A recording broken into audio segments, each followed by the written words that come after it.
रचित से मेरी मुलाकात कॉलेज के दिन में हुई थी। जुलाई माह था। 22 साल की उम्र में मास्टर्स के लिए कॉलेज में एडमिशन लेना हुआ। हफ्ते भर कॉलेज गई, लेकिन कोई बच्चे नहीं आते थे और क्लास भी नहीं चलती थी। तो मैंने यह फैसला लिया कि अब कॉलेज नहीं जाना। तभी हफ्ते भर बाद कॉलेज से कॉल आती है कि कॉलेज में इंट्रोडक्शन सेशन होना है और इसमें सभी का आना अनिवार्य है। अब क्योंकि यह मेरा पहला कॉलेज था, इसीलिए बन ठन के मैं भी चल दी। कॉलेज में बारी बारी सभी लड़के और लड़कियां अपना इंट्रो देने लगे। लड़कियां तो ठीक थी, पर लगभग सभी लड़के ऐसे लग रहे थे मानो उनमें कॉन्फिडेंस की कमी हो। तभी रचित स्टेज पर आते हैं और उन्होंने अपना इंट्रो दिया। उनका कॉन्फिडेंस और ड्रेसिंग सेंस देख करके कॉलेज में मेरे पहले क्रश हो गए। मैं क्या, मेरे साथ और भी लड़कियों ने रचित को देखकर उन्हें अपना क्रश मान लिया। इंट्रो के बाद सभी बच्चों ने एक दूसरे से इंटरैक्शन किया और सबकी एक दूसरे से अच्छी दोस्ती हो गई। इसी तरह एक महीना बीत गया और अब सब अच्छे दोस्त थे। रचित की माँ अब इस दुनिया में नहीं थी, इसीलिए वह रोज कैंटीन में खाना खाता था।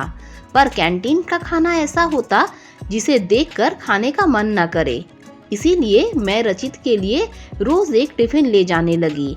क्लास के सभी लड़के लड़कियां मेरे मन में रचित को लेकर क्या चल रहा है, इस बात से भली भांति परिचित थे, पर रचित अभी इन सब बात से अनजान था। मैं उम्मीद में थी कि रचित कुछ पहल करे, पर उसने ऐसा नहीं किया और मुझसे रहा भी नहीं गया। कॉलेज के पहले सेमेस्टर के एग्जाम के बाद ही मैंने रचित को प्रपोज किया।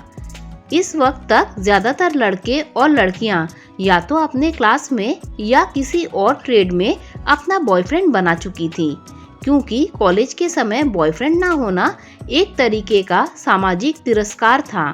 यह बातें सिर्फ कॉलेज में ही होती हैं। मैंने रचित को बताया कि मैं तुमसे बहुत प्यार करती हूँ। रचित ने बोला, मैं भी तुम्हें पसंद करता हूँ, पर आज तक कभी हिम्मत न जुटा पाया। रचित की यह बात सुनकर मेरी खुशी का ठिकाना न था। धीरे धीरे हम और करीब आते गए। कॉलेज की ट्रिप होती या दोस्तों के साथ आउट स्टेशन जाना, रचित के साथ जाने का एक भी मौका मैं नहीं छोड़ती थी। इसी तरह हमारी पहली ट्रिप साथ में उत्तराखंड की होती है, जहां हमें ऋषिकेश, हरिद्वार, मसूरी और देहरादून घूमना था। हरिद्वार में घूमने के बाद हम ऋषिकेश के लिए चलते हैं। इस दौरान हम एक दूसरे के इतने करीब आ जाते हैं कि हम समाज की सारी बंदिशें तोड़ना चाहते हैं। अब हमारा काफिला मसूरी पहुंच चुका था। यहाँ के रोमांटिक मौसम को देखकर मैं अपने आप को रोक न सकी और सभी दोस्तों ने मिलकर एक प्लान बनाया कि इस बार सब लोग अपने अपने पार्टनर के साथ रहेंगे।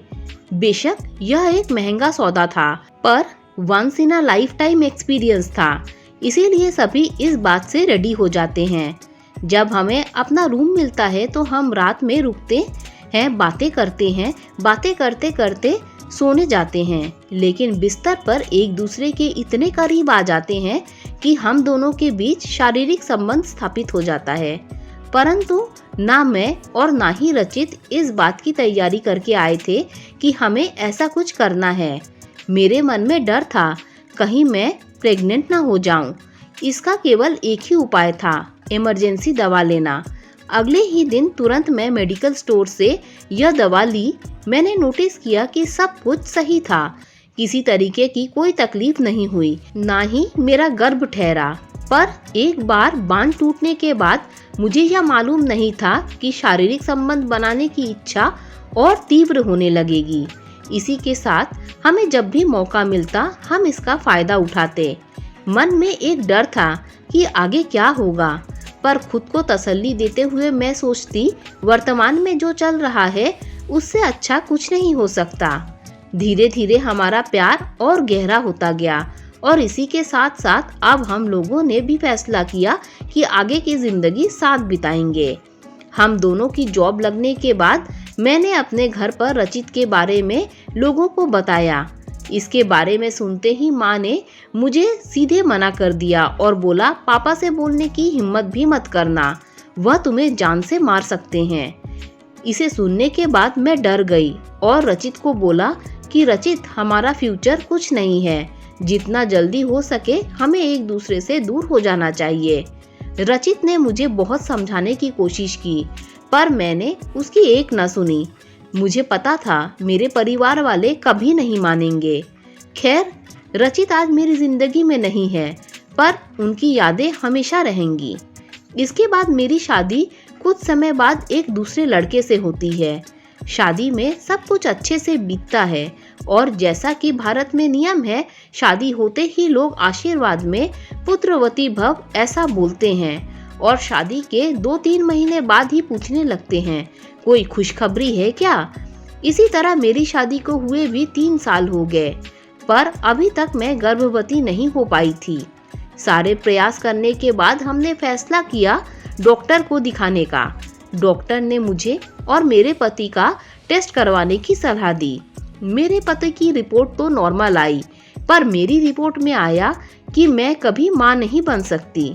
डॉक्टर ने मेरे पति को अंदर बुलाया और उन्हें बताया कि मुझे एक बीमारी है जिसकी वजह से मैं मां नहीं बन सकती, अतः हमें आर्टिफिशियल बेबी इम्प्लांट कराना होगा, जिसमें काफ़ी खर्च आएगा। उसके बाद डॉक्टर मुझे अंदर बुलाती हैं और मेरे पति को बाहर भेजते हैं।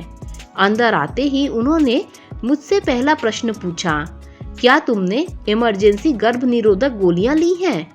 मेरे चेहरे की हवाइयां उड़ चुकी थीं। मैंने कुछ बोला नहीं, पर वह डॉक्टर थी और सब समझती थी।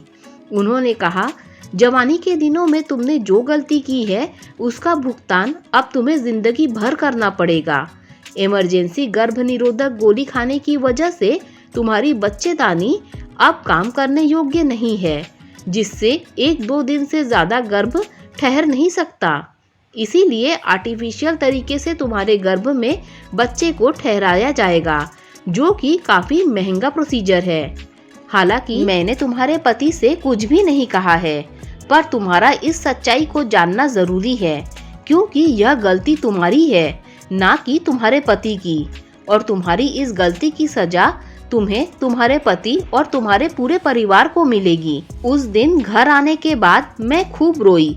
मुझे इस बात का एहसास था कि वर्तमान में मजा लेने के चक्कर में मैंने कितनी बड़ी भूल की थी, जिसकी सजा सभी को मिलनी थी, और यह कैसी गलती थी जिसके बारे में मैं खुलकर किसी से कुछ भी नहीं कह सकती थी, और यह राज अपने दिल तक छुपा के भी नहीं रह सकती थी।